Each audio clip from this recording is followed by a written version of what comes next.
Owen Lawson had learned to measure time in small victories. Tommy tying his shoes without help.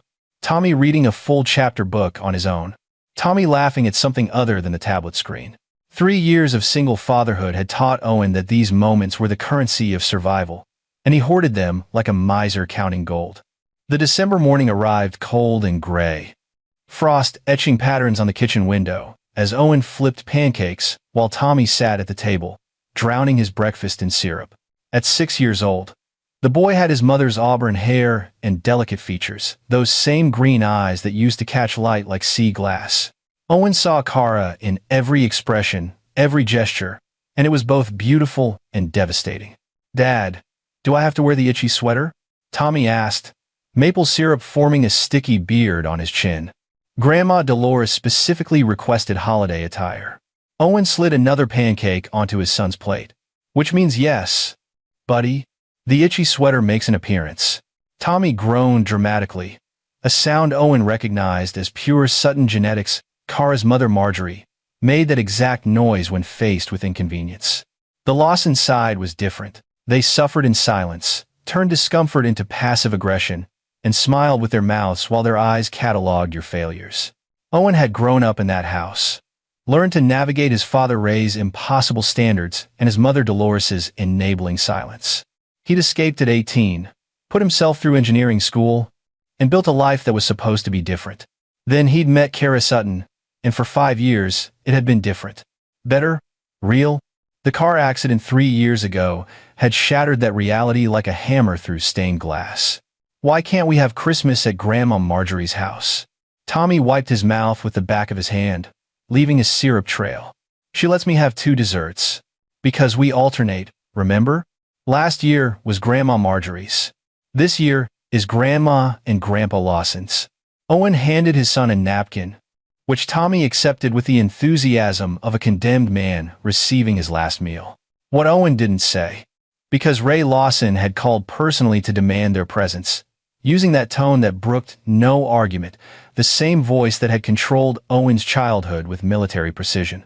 Because missing Christmas at the Lawson house meant weeks of icy phone calls and passive-aggressive comments about family values and respect. Because sometimes, even at 32, Owen still found himself bending to his father's will, hating himself for it each time. The Lawson house stood in the prestigious Riverside district, a 3-story colonial that Ray polished like a trophy. Owen pulled into the circular driveway behind his brother Colin's Mercedes, already regretting the visit. Through the front window, he could see the massive Christmas tree, decorated with the precision of a military operation, every ornament placed according to Dolores's color-coded system, every light strand aligned at perfect angles. "Remember what we talked about?" Owen helped Tommy out of the car, adjusting the boy's collar. "If things get uncomfortable, squeeze your hand twice and we make an excuse to leave." Tommy recited the escape plan they'd established over the past year. After several dinners had devolved into Ray's lectures about Owen's parenting choices. "Smart kid." Owen ruffled his son's hair, earning a gap-toothed grin. Colin answered the door, looking like he'd stepped from a Brooks Brothers catalog cashmere sweater, pressed slacks, that easy smile that made juries trust him. "Little brother, and my favorite nephew." He swept Tommy into a hug that seemed genuine enough, though Owen had learned long ago that Colin's warmth was a performance, carefully calibrated to win affection without offering real vulnerability. "I'm your only nephew," Tommy pointed out, giggling. "Which makes you both my favorite and my least favorite." "It's a complex position." Colin winked, setting Tommy down.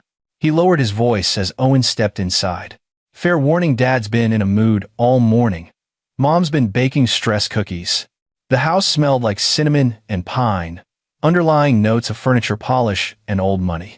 Stephanie, Colin's wife, emerged from the kitchen carrying a cheese platter arranged with geometric precision. She offered Owen a sympathetic smile, the kind that suggested she knew exactly how fraught these gatherings were, but had learned to survive them through perfect hostessing.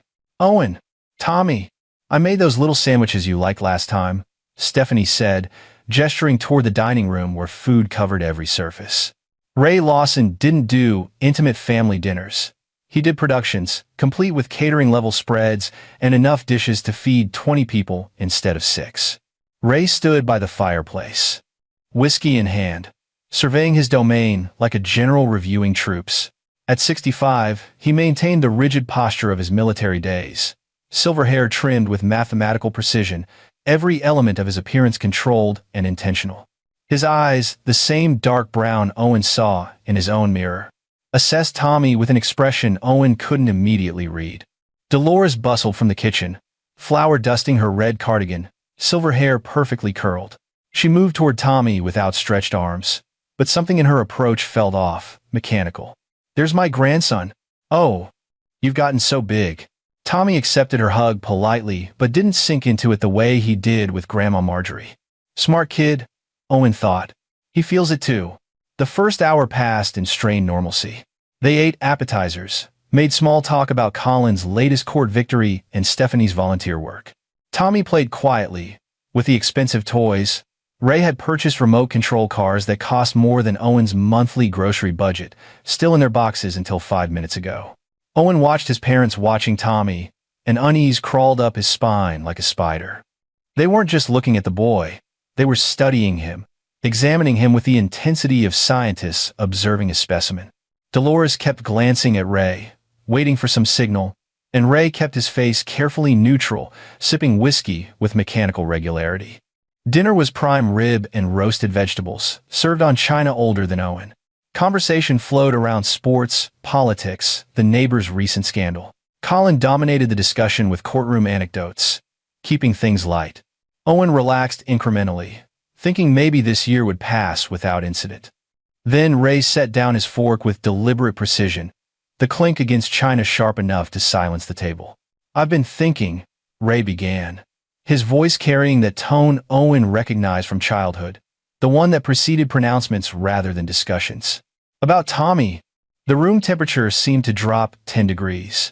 Owen's hand stilled on his water glass.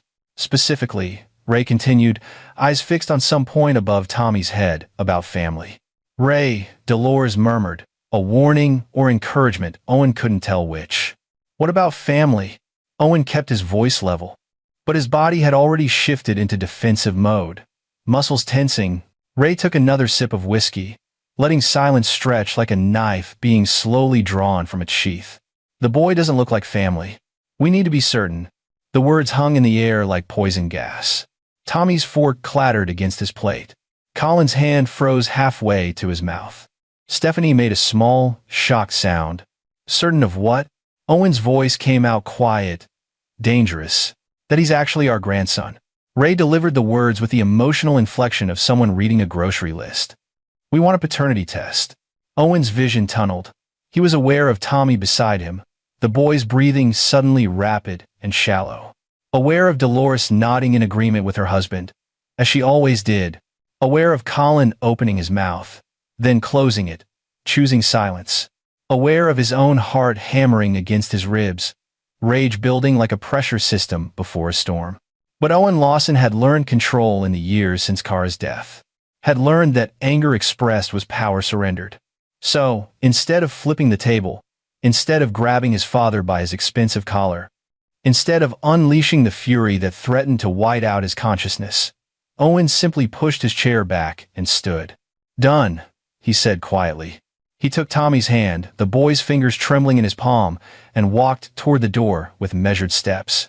Behind them, Ray called out something about being reasonable and understanding our position, but Owen didn't turn around. He helped Tommy into his coat with gentle hands, though his own were shaking. In the car, Tommy's voice came small and broken. "Dad, why doesn't Grandpa think I'm family?" Owen looked at his son's face, Kara's face, the face he'd loved more than breathing, and something crystallized in his chest, cold and sharp as a blade. "Because Grandpa's going to learn a very important lesson about family. Buddy, I promise you that." He pulled out his phone as he drove, one-handed, dialing a number he'd memorized years ago. Jerry Hicks answered on the second ring. Ex-cop turned private investigator, the friend who'd held Owen upright at Kara's funeral when grief had threatened to drag him underground. "I need you to dig into something," Owen said, watching Tommy in the rearview mirror, the boy's face pale and confused. "My parents. Everything. I want to know what they're hiding." Because people didn't demand paternity tests for no reason. People didn't look at a 6-year-old child with suspicion unless they had something to hide themselves. And Owen's got the same instinct that had told him something was wrong about Kara's accident 3 years ago. The instinct he'd ignored because grief had made him stupid was screaming that his parents' behavior was about more than just appearance or bloodline anxiety. You think they're hiding something? Jerry's voice crackled through the speaker. Owen looked at his son in the rearview mirror again. At the face that was pure Sutton genetics. The face his parents should have recognized and loved. The face they'd rejected at a Christmas dinner table while a child listened. I think they just made the biggest mistake of their lives, Owen said. And I'm going to prove it. The paternity test took 4 days to process. Owen submitted it without fanfare, walking into the clinic with Tommy, enduring the swab and the paperwork. He didn't tell his parents when he'd done it, didn't call to discuss logistics. Let them wonder. Let them stew in whatever paranoid delusion had prompted this humiliation. Tommy had nightmares the first 2 nights, crying about not being part of the family, about having to leave their house and find a new family.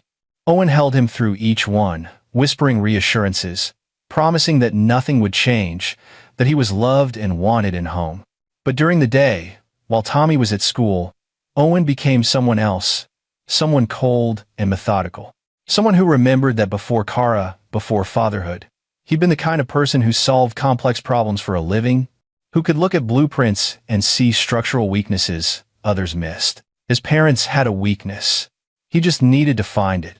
Jerry arrived at Owen's apartment on the second day, carrying a laptop and a manila folder thick with documents. They sat at the kitchen table, the same table where Tommy did homework, where Owen helped with spelling words and math problems, and Jerry spread out the foundation of Owen's parents' life like cards in a disturbing game of solitaire. Your old man's cleaner than I expected, Jerry admitted, flipping through bank statements. No obvious fraud. No secret accounts. Pension from the military is solid. Investments are conventional. Your mother's the same, charitable donations, country club memberships, nothing suspicious. But Owen heard the unspoken word hanging in the air. But Jerry pulled out a separate file. I pulled the accident report from Kara's crash. You ever actually read it? Owen's throat constricted. The basics. Single car accident, icy roads, lost control. They said she died instantly. The lie he told himself to make sleep possible, though he knew from the autopsy that she'd lived for minutes after impact. Alone and afraid in crumpled metal. The investigating officer was a guy named Vince Hayden. Good cop, thorough. He noted some inconsistencies in his report, but couldn't pursue them because the case was ruled accidental. Jerry tapped a highlighted section. Kara's brake lines showed signs of wear, but the wear pattern was irregular. Hayden thought it might have been tampered with, but couldn't prove it. The car was totaled. Evidence was compromised. The kitchen suddenly felt too small, air too thick. You're saying someone killed her? I'm saying Hayden had questions that never got answered. Jerry pulled up something on his laptop. So, I started looking at Kara's final weeks. Phone records, emails, calendar. She was meeting with a lawyer 3 days before she died. Owen's hands clenched. What lawyer? Estate attorney. Name's Marjorie Rowe Waite. That's her mother. Different one. Guy named Terrence Hale. Specializes in inheritance law. Jerry's eyes locked on Owen's. Why would your wife be talking to an inheritance lawyer without telling you? I don't know. But Owen's mind was racing. Pieces clicking together in configurations he didn't want to acknowledge. My grandfather died 6 months before Kara. Left everything to my dad in a trust. How much everything? 2 million. Maybe more. I didn't pay attention. I was never getting any of it anyway. Dad made that clear. Ray Lawson's voice echoed in memory. You made your choices, Owen. You married that girl against my advice. Don't expect me to subsidize your mistakes. Jerry typed rapidly. What if Kara found something? What if she was looking into the trust? Why would she? But even as Owen asked, he remembered. Kara sitting at this same table 3 years ago, laptop open, frowning at something. Your dad called today, asking weird questions about Tommy, about our marriage license, about my medical records from when Tommy was born. It felt invasive. Owen had brushed it off, told her Ray was just being Ray, controlling and paranoid. What if it had been more than that? I need to talk to Terrence Hale. Owen stood, energy surging through him, the fog of grief finally lifting. And I need to know what Hayden found that didn't make it into the official report. Jerry's phone buzzed. He glanced at it. Then, at Owen, expression shifting to something harder. Your paternity results just posted online. You've got portal access, right? Owen pulled up the medical portal on his phone with shaking hands. The PDF loaded with agonizing slowness. He scanned past the technical language, the genetic markers, the probability calculations. Probability of paternity. 99.9997%. Tommy was his son. As if Owen had ever doubted it. As if looking at that face every day for 6 years hadn't been proof enough. But seeing it in clinical black and white made something inside him solidify, harden into resolve.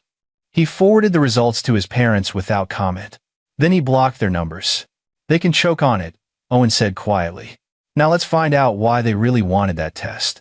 Terrence Hale's office occupied the 8th floor of a glass building downtown, all modern furniture and abstract art. The lawyer himself was younger than Owen expected, maybe 40, with a kind of expensive haircut that looked deliberately casual.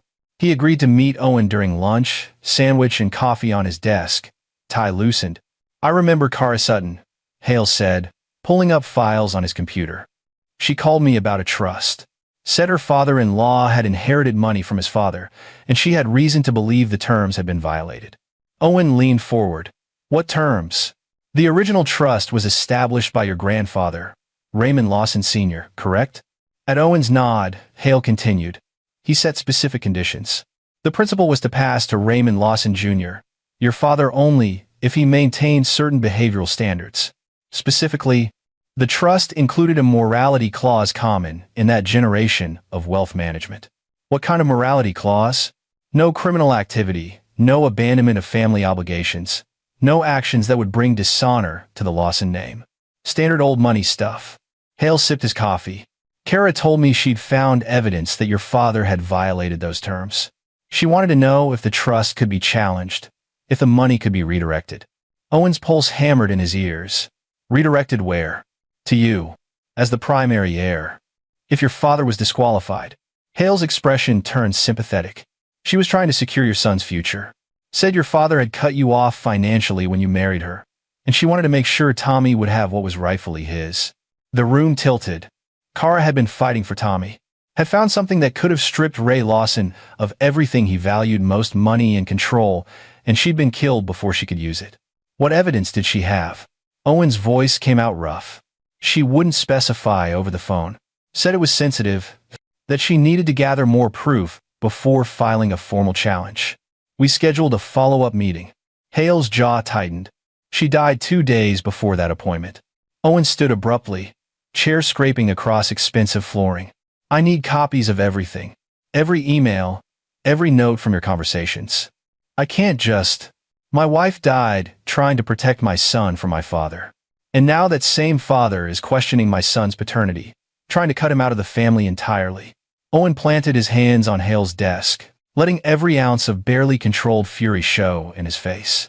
So you can either help me finish what Kara started, or you can explain to the Bar Association why you obstructed a potential murder investigation. Hale paled. Murder? The police had questions about her accident. Questions that never got answered. Owen straightened. I'm getting them answered now. 20 minutes later, Owen walked out with a flash drive of documents and a phone number for Detective Vince Hayden, who was apparently still with the department and, according to Hale, had never quite let go of Kara's case. Hayden agreed to meet at a diner near the precinct, sliding into the booth across from Owen with the weary competence of a cop who'd seen too much. He was maybe 50, graying at the temples, with shrewd eyes that assessed Owen carefully. I remember your wife's case, Hayden said without preamble. Kept me up nights. Something was wrong, but I couldn't make the pieces fit. Owen laid out what he'd learned: the trust, the morality clause, Kara's investigation, his parents' sudden paranoia about Tommy's paternity. Hayden listened without interrupting, taking notes on a pad that looked like it had survived several murder investigations. You think your parents killed her to protect their inheritance? Hayden said finally. It wasn't a question. I think they had motive and opportunity. I think my wife discovered something that could have destroyed them. I think they made it look like an accident. Owen's hands clenched around his coffee mug. And I think they're trying to erase any claim Tommy might have to that money by questioning his paternity. Hayden tapped his pen against his notepad, expression thoughtful. The break line issue was the main flag. Too clean, too convenient. But the car was destroyed, and without physical evidence, I had nothing. Your in-laws insisted on a closed casket funeral, cremation. I couldn't prove foul play. What do you need to reopen the investigation? Probable cause. A new lead. Something that connects your parents to the vehicle tampering. Hayden met Owen's eyes. Or a confession. Owen thought about his father's face at Christmas dinner, the cold calculation behind that demand for a paternity test. Thought about his mother nodding along, complicit in humiliating a 6-year-old child. Thought about Kara in those final minutes, alone and dying while their son slept peacefully in Owen's arms at home. What if I could get them to incriminate themselves? Owen asked. Hayden's expression sharpened. I'd need to be very careful about entrapment laws. But if you were to, say, have a conversation with your parents while wearing a recording device, and they happen to say something incriminating of their own free will, he shrugged. Audio recordings are admissible in this state with single-party consent. So, if I consented to recording my own conversations, then anything said to you would be fair game. Hayden pulled out a card. You didn't get this from me. But there's a place on 5th Street that sells personal security equipment. Tell them Detective Hayden sent you, and they'll set you up with something discreet. Owen pocketed the card. If I get you something, you'll move on it? If you get me probable cause to believe your parents were involved in your wife's death, I will rain down hell. Hayden's voice turned hard. Nobody gets away with murder on my watch, especially not parents who kill to keep their money. The recording device was smaller than Owen expected, barely visible when clipped inside his collar. The electronics store employee, a young woman named Tasha, who seemed to understand exactly what Owen was planning, showed him how to activate it with a double tap, how to check the battery life, how to upload files to an encrypted cloud backup. If you're going after family, Tasha said quietly, make sure you're ready for what comes next. These recordings don't just catch them, they burn every bridge. They burned the bridge when they killed my wife, Owen replied. I'm just lighting the match so everyone can see the damage. He practiced for 2 days, getting comfortable with the device. Rehearsing approaches, Jerry helped. Playing devil's advocate, pushing Owen to think through every angle. Colin called repeatedly, leaving voicemails Owen didn't return. His brother's messages evolved from confused to angry to worried dad's acting crazy. Mom won't stop crying. What the hell happened at Christmas? Let them worry. Let them feel one fraction of what Tommy had felt, what Owen had felt, what Kara must have felt in those final moments.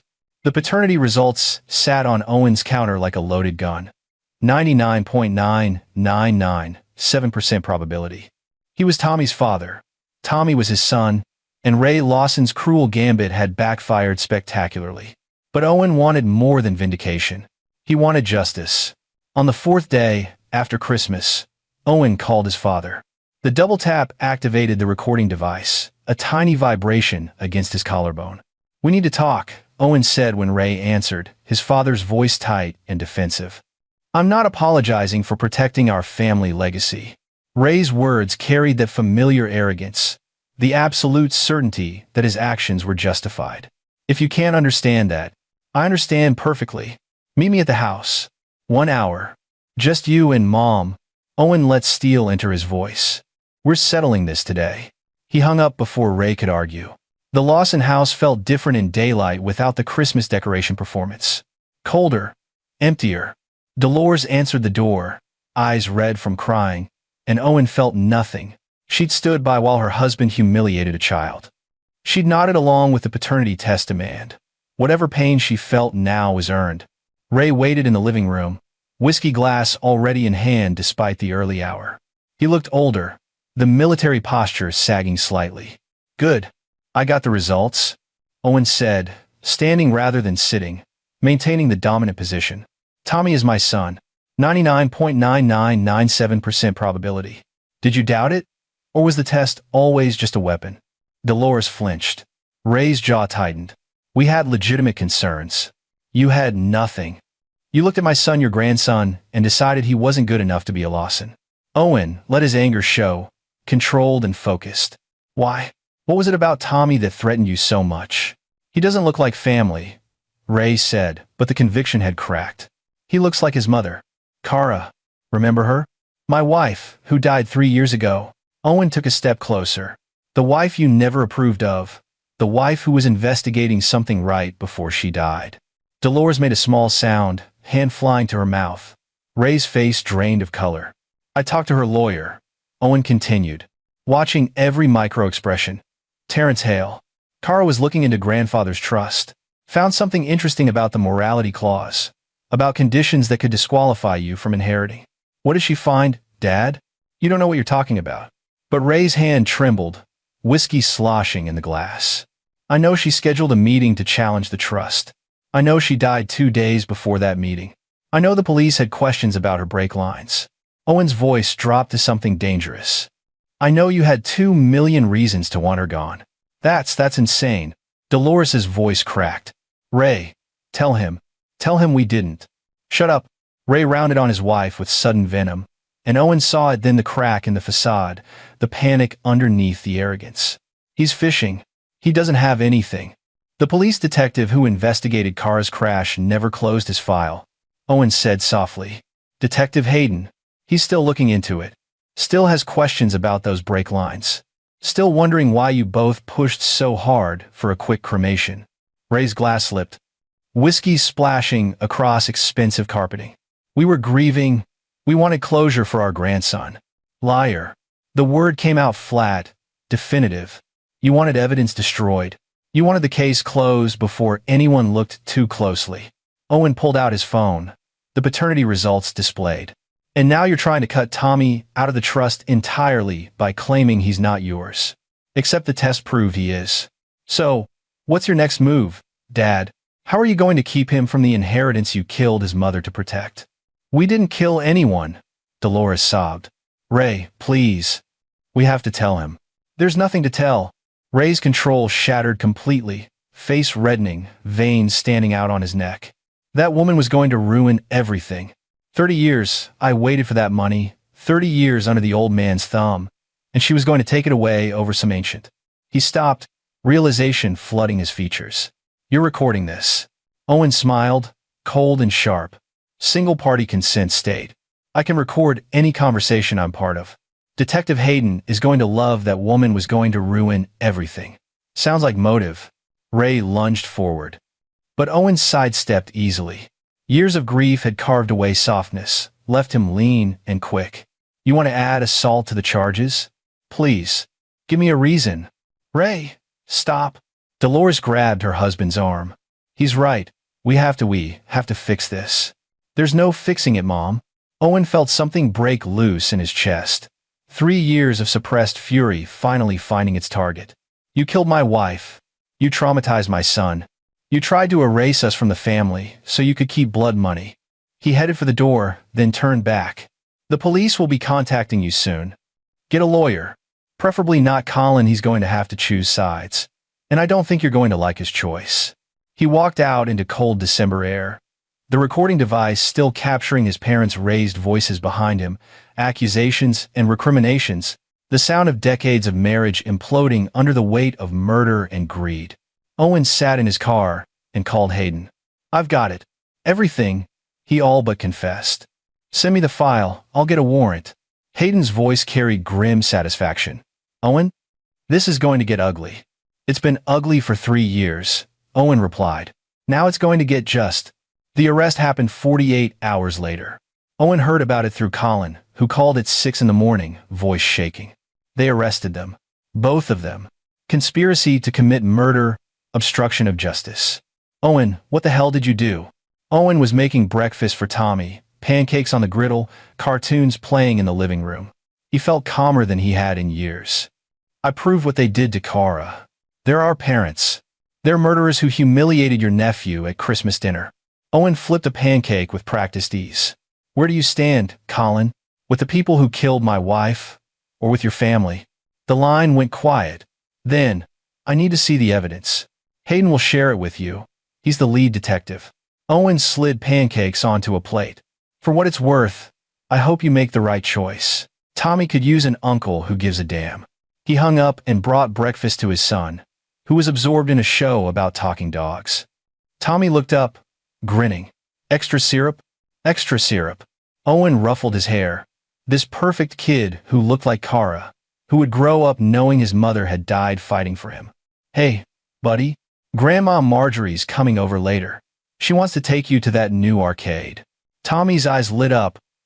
Really? Really? Owen had called Marjorie the night before, played her the recording, watched her face cycle through horror and grief and rage. She'd held him while he finally cried, 3 years of tears released in her kitchen, and she'd promised that justice would come. That Kara's memory would be honored. The next weeks blurred together police interviews, lawyers, court proceedings.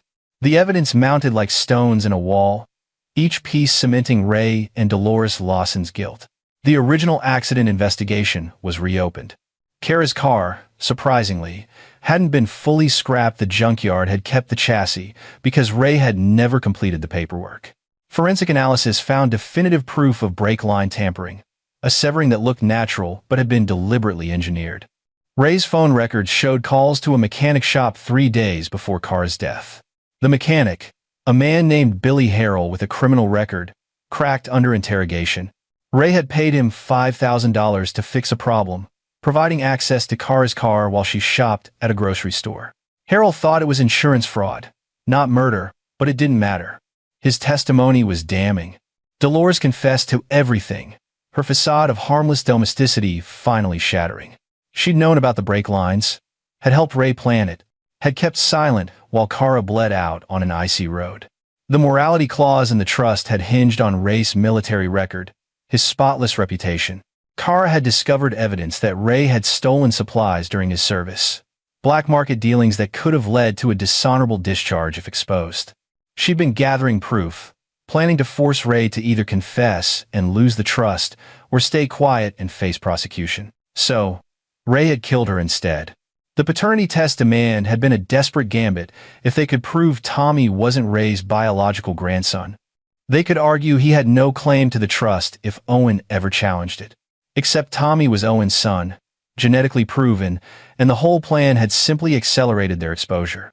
Colin came to Owen's apartment 3 weeks after the arrests, looking haggard. Stephanie waited in the car, uncertain.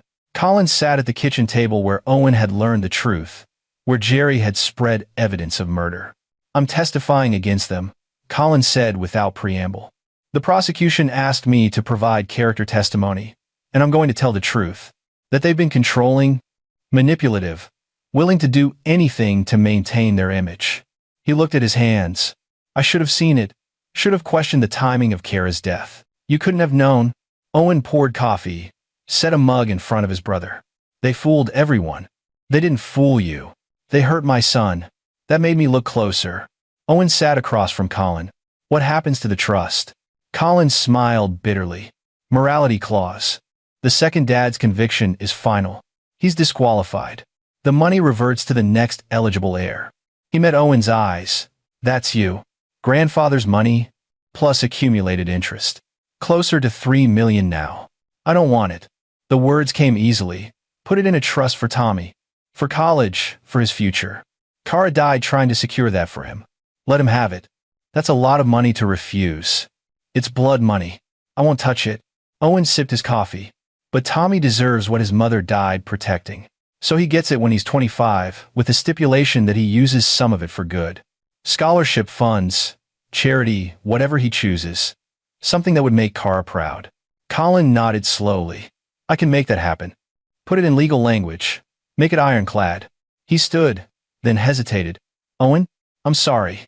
For Christmas. For not standing up when Dad said those things. For not seeing what they were. You're seeing it now. That's enough." Owen offered his hand. "Tommy needs family. Real family. The kind that doesn't put money over people. You interested in being that uncle?" Colin gripped his hand hard. "Yeah, I am." The trial took 4 months. Owen attended every day, sitting in the gallery with Marjorie on one side and Jerry on the other. He watched his parents separately tried, but their cases heard consecutively face the evidence of their crime. Watched the jury's expressions shift from skepticism to horror. Watched justice slowly, methodically, build its case. Ray never showed remorse. He sat rigid and furious, believing until the verdict that his lawyer would find some technicality, some escape, The guilty verdict landed like a physical blow, and Owen watched his father age 10 years in an instant, finally understanding that he'd lost everything: money, freedom, legacy. Dolores wept through her trial, genuinely broken. But Owen felt nothing. She'd held him after Kara's death, offered sympathy, baked cookies for Tommy, all while knowing she'd helped murder the boy's mother. Some sins were unforgivable. They both received 25 years to life. Ray's sentencing hearing included victim impact statements. Owen stood at the podium, Tommy's picture in his hand. "My son lost his mother because you valued money over life," Owen said, his voice steady. "He's 6 years old, and he'll grow up knowing his grandparents chose inheritance over family. I hope whatever you bought with that choice was worth it. I hope every day in prison reminds you that you destroyed your own legacy trying to protect it." He walked out without looking back. Spring came slowly. Tommy started therapy, working through the trauma of that Christmas dinner and the confusing aftermath. He understood, in the way children do, that Grandpa and Grandma had done something very bad, that they'd hurt his mama before he could really remember her. He didn't understand the full scope, and Owen was grateful for that mercy. Time enough for complete truth when Tommy was older, stronger. Owen took Tommy to Kara's grave on the anniversary of her death. The first time he'd been able to visit without drowning in grief. The headstone was simple granite, her name and dates, and an inscription Owen had chosen when loss was too fresh for anything but cliché: beloved wife and mother. Now he wished he'd added, fighter, protector, hero. "Mom was pretty," Tommy said, looking at the photo Owen had brought, Kara laughing at some long-forgotten joke. Eyes bright with life. She was beautiful, inside and out. Owen knelt beside his son. She was tough, too. She fought for you, even when it was dangerous. She wanted you to have everything you deserved. Like the money Uncle Colin talks about. Like the chance to be whoever you want to be. Owen pulled Tommy close. The money helps, but what your mom really fought for was making sure nobody could take your future away. That you'd always be loved, always be family, always be enough. Tommy leaned into the hug. I miss her.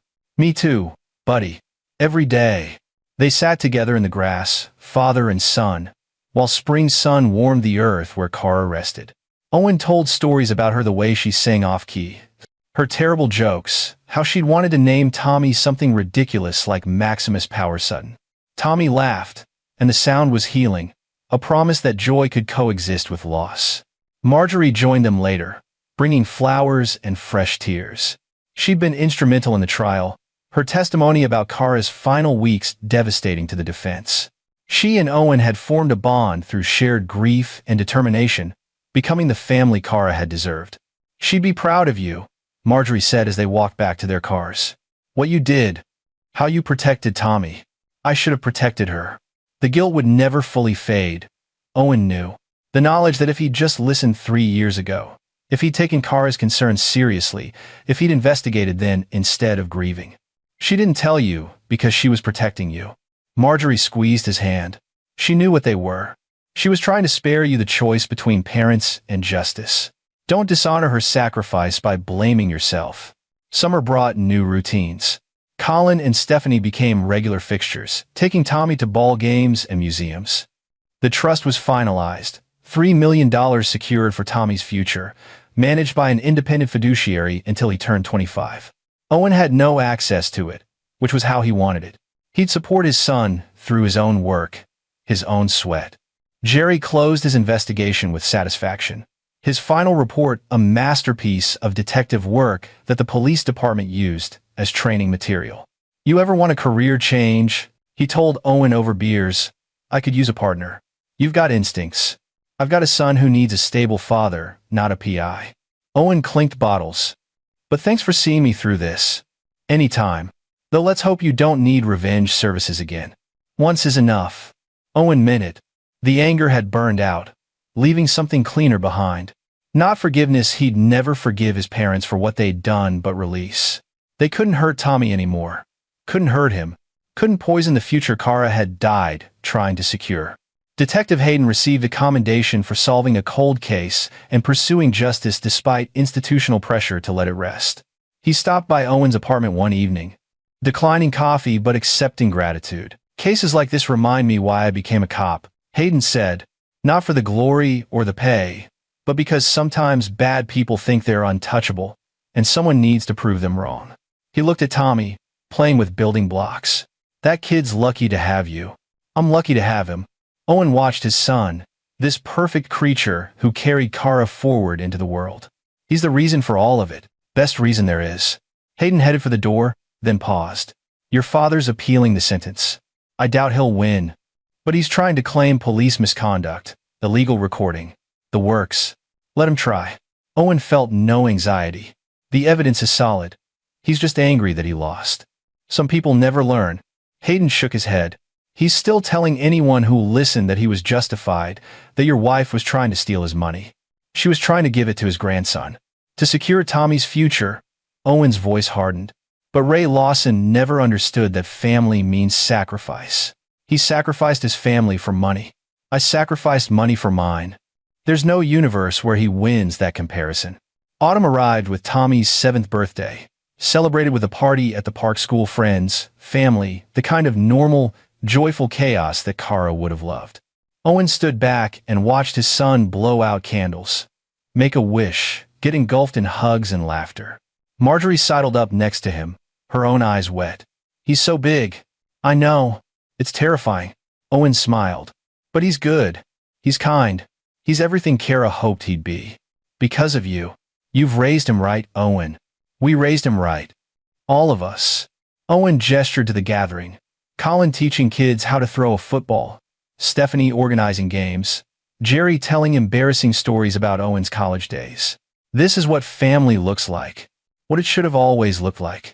Later, after gifts were opened and cake was demolished, Tommy climbed into Owen's lap. Dad, did Mom like cake? Loved it. Especially chocolate with raspberry filling. Your grandma makes it her recipe. Can we have it every year? For my birthday? Absolutely. Owen held his son close, breathing in the scent of sugar and childhood impossibility. Every year, we'll have Mom's cake. And tell Mom stories. And tell Mom stories. Owen's throat tightened. What do you want to hear tonight? The one about how you met. And how she said yes when you asked to marry her. And how happy she was when I was born. Tommy's voice carried no sadness, just curiosity, the healthy desire to know his origin story. That's 3 stories. I know. I'm 7 now. I can stay up later. Owen laughed, the sound genuine and light. You drive a hard bargain. Fine. 3 stories. But then sleep. They drove home through autumn streets, leaves falling like confetti. Owen carried a sleepy Tommy upstairs, tucked him in with practiced care, and told stories about a woman who'd fought for her son's future, who died protecting what mattered most. When Tommy finally fell asleep, Owen sat by his bedside in the dark, thinking about choices and consequences, about justice and mercy, about the long road from grief to peace. His parents would spend their lives in prison, their legacy destroyed, their names synonymous with greed and murder. Tommy would grow up with money and a trust, and a father who'd moved heaven and earth to get him justice. It wasn't the ending Owen had planned. It was better. He kissed Tommy's forehead, whispered, I love you, and went to his own room. On the nightstand sat a photo of Kara, the same one from the grave, forever laughing at some forgotten joke. Owen picked it up, traced her face through the glass. We won, he told her. Your son is safe. Your murderers are punished, and your sacrifice meant something. I promise I'll make sure he knows that you were fierce and brave, and you loved him enough to fight monsters. His voice cracked. I miss you. Every single day. But I'm okay now. We're okay. He set the photo down and climbed into bed, sleep coming easily for the first time in 3 years. Outside, autumn wind rustled through trees, carrying away the last remnants of a nightmare. Tomorrow would bring new challenges, new moments to navigate, new ways to honor Kara's memory. But tonight, Owen Lawson slept peacefully, his son safe in the next room, justice served, and a future full of possibilities stretching ahead, like a promise finally kept. This is where our story comes to an end. Share your thoughts in the comments section. Thanks for your time. If you enjoy this story, please subscribe to this channel. Click on the video you see on the screen, and I will see you there.